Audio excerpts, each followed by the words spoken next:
Players in the Nigerian maritime industry say more reform still needs to be carried out at the country's ports to bring them up to speed with modern developments in the maritime sector and enable the country generate more revenue from the ports. Nigeria had carried out an extensive reform of its seaports in 2012, but experts say more still needs to be done to make the ports more efficient and become money spinners for the country.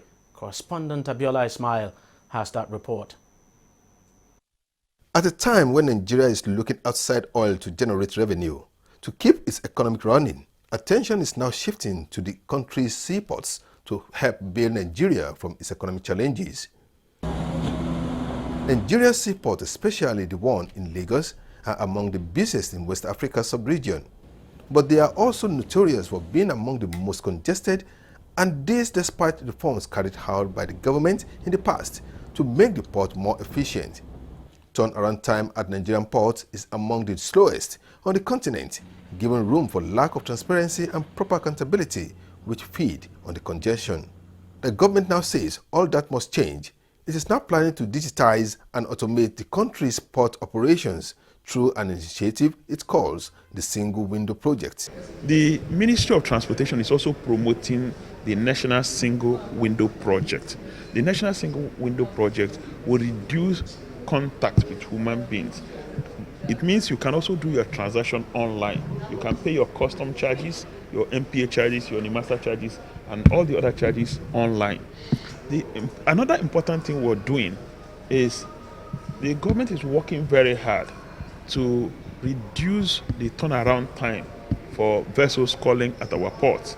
And to do that, it depends on a number of factors. Well, government is working towards a 48-hour turnaround time. If you look at the most efficient ports globally, whether it's in the port of Singapore, they used to have a 48-hour turnaround time. They've worked to a 6-hour turnaround time with the use of technology. And we are also employing the same use of technology to achieve a 48-hour turnaround. You might say that that's not the best we can get globally, but we're in transition. We're moving from a time when you had as much as 30 days turnaround time, 12 days turnaround time. We now want to accomplish 48 hours turnaround time in our ports. What the federal government focuses on is infrastructure, creating the enabling environment for businesses like members of the Chamber of Commerce to thrive. And to do that, we have to fix the roads, the power, the rail, the infrastructure, things that businesses need to be able to conduct their businesses profitably and conveniently. So we're working on access to the ports, right from the ports out, and from in-country to the ports, and then from there out. So we need to make sure that the ports are open for longer. So we're working on ports being open for 24 hours. We need to make sure that there's a single window so that there's a streamline in the operations at the ports.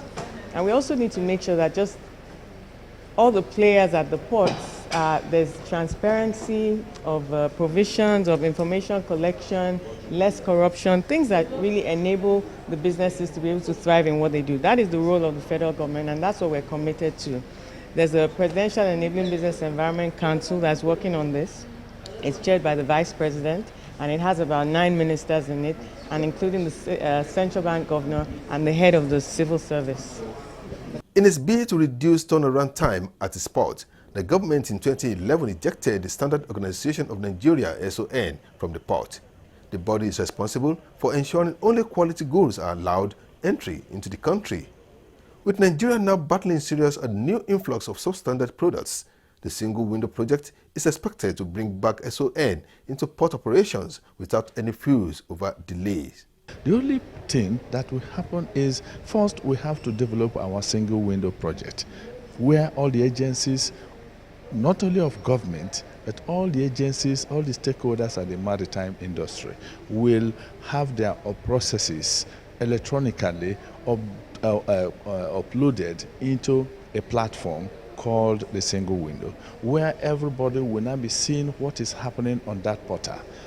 From your comfort of your room, you will see the container, the details of the container, and the owners of the container.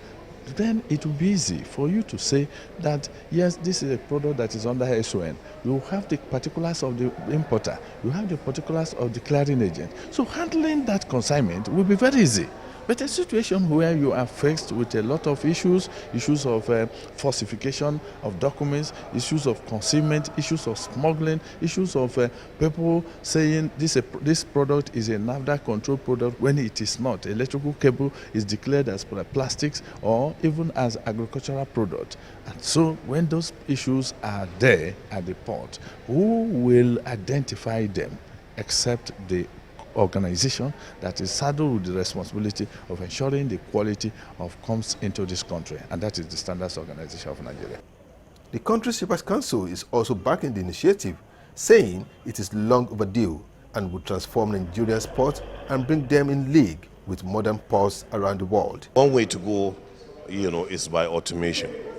Shipping is international. There is no local shipping. There is no Nigerian shipping.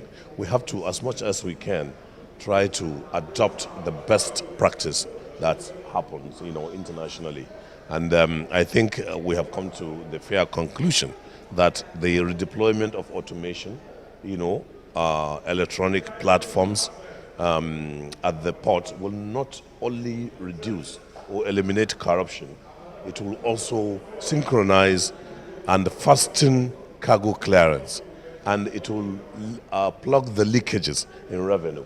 It will enhance our system, but most importantly, it will make Nigerian ports competitive so that Nigerian ports will be the preferred destination of cargo from everywhere in the world.